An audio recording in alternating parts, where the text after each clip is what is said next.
Trading Lessons from Jesse Livermore.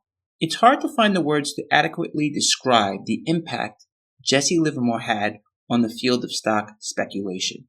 Starting out with only a few dollars, Livermore was able to amass a fortune close to $100 million in 1929, the equivalent of over $1 billion in our modern times. A pioneer in the use of technical analysis, Livermore's timeless advice is just as relevant today as it was during the Roaring '20s. Let's take a look at Jesse Livermore's core principles that enabled him to become one of the greatest traders of all time. Number 1, never argue with the market.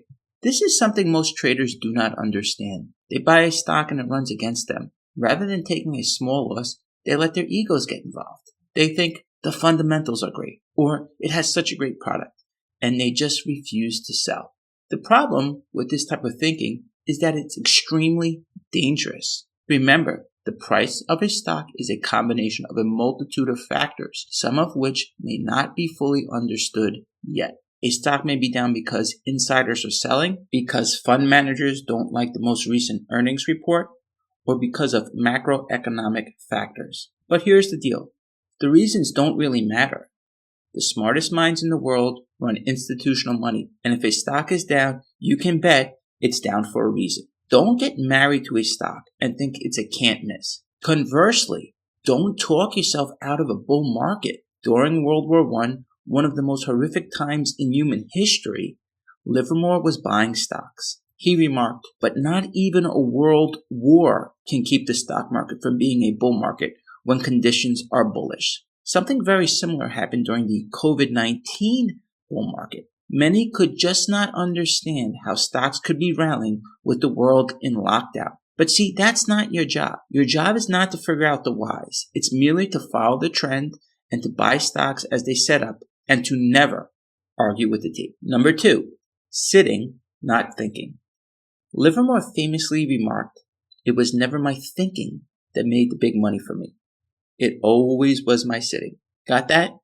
My sitting tight. There is absolute genius in this statement, and it is something that is always in the forefront of my mind. Big winning stocks take time to go on their moves and can often reach levels far above what most can imagine. Take Tesla in 2020. By June, some could argue that it was extended, but this was just the beginning of its move. Even in August, many thought it was extended, but Tesla would still have a long way to go before topping in the fall of 2021. When you find yourself in a true leading stock, heed Livermore's warning. And remember, sitting can often be much more profitable than thinking during a big bull market. Sitting also encompasses not trading at all. Traders tear their accounts to shreds trying to trade the volatile markets. But the next time an uptrend arrives, their accounts and psyches are totally wiped out and they miss out on the next strong uptrend. Don't let that be you. If the market conditions are hostile, take a break and do some sitting. There really is no benefit to trading every day. And sometimes sitting on your hands and doing nothing can go a really long way. Number 3, the big money is in the main movements. Have you ever heard the phrase, "a rising tide lifts all ships"? It is just as true for the markets. In a big bull market, the majority of stocks will rally strongly upward. Conversely, in a bear market, even the best stocks will have difficulty making progress. Take Apple, for example. Despite all its wonderful products, it struggled in 2008.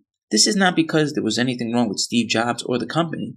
It's just that general market conditions were hostile. The flip side occurred in 2021 when stocks like AMC and GameStop raged higher despite extremely weak fundamentals. The general market conditions are a huge factor in a stock's price movement.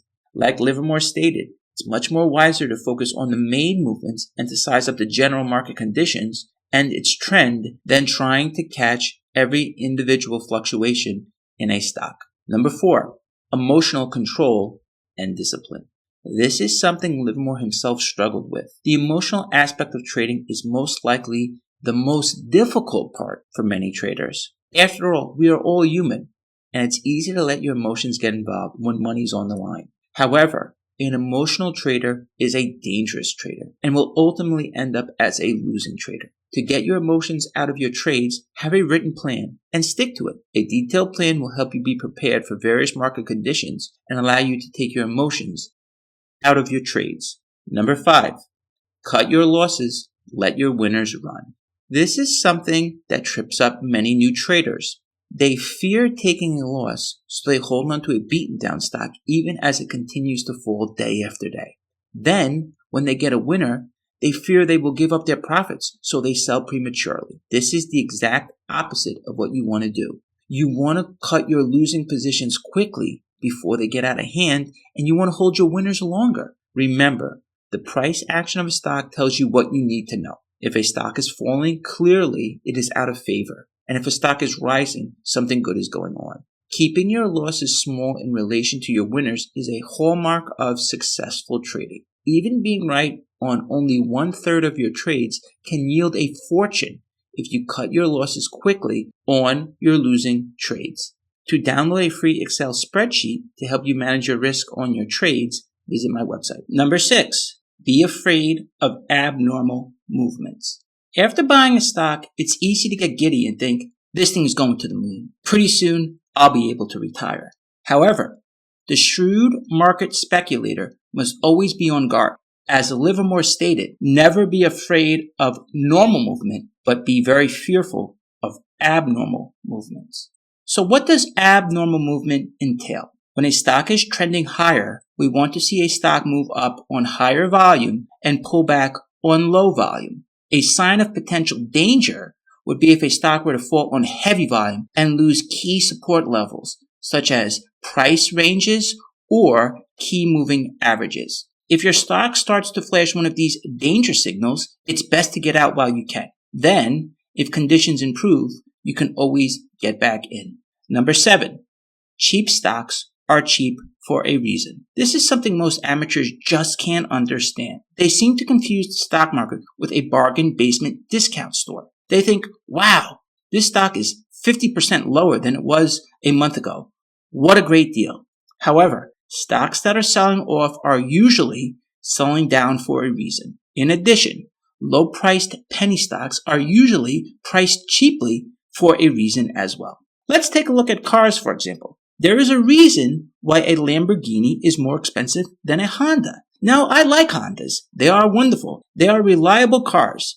They just don't have all the features that Lamborghinis do. It's the same thing with a stock. High-priced stocks are usually priced that way because there is strong demand amongst institutions and because there is an anticipation of future earnings growth.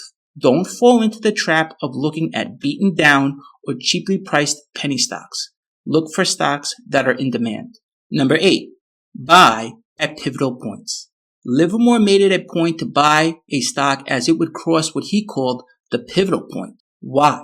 Because he did not want to waste time in a stock moving sideways. He wanted to buy a stock at the optimal point when the demand outpaced the supply and the stock was likely to move upwards.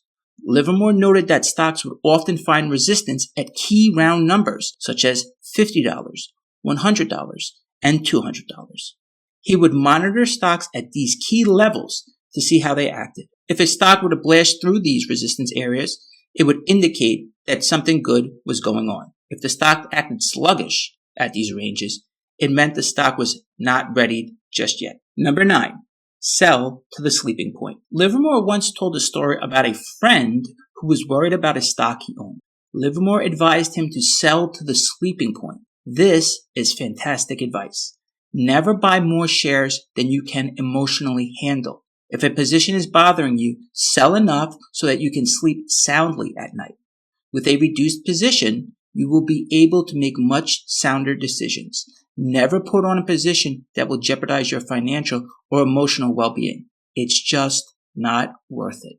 Number 10, leading stocks. Jesse Livermore was a big proponent of keeping his watch list of stocks small. He believed it was wise to focus on the best performing and most well-known stocks. There were a few reasons for this. First, it's just too difficult to monitor dozens of positions.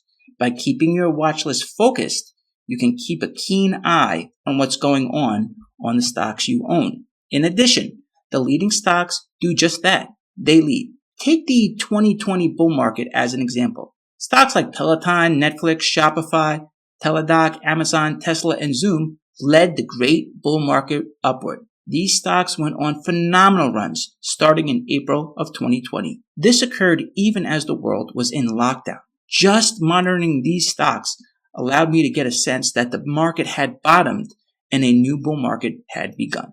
Conversely, fast forward to 2021, and these stocks were all in strong downtrends, even as the S&P 500 continued higher. This was an important clue that the bull market was ending and that the uptrend was about to unwind. Jesse Livermore once remarked, "I learned early that there is nothing new in Wall Street. There can't be, because speculation is as old as the hills. Whatever happens in the stock market today has happened before and will happen again." I think that is one of the main reasons why Jesse Livermore continues to fascinate traders. His techniques, tactics, and insights are timeless. A true genius and man ahead of his time, he is well deserving of the title of the greatest trader who ever lived. Though he passed on many decades ago, his life and the lessons he left will continue to live on as long as there are financial markets and speculators who seek to profit from their fluctuations.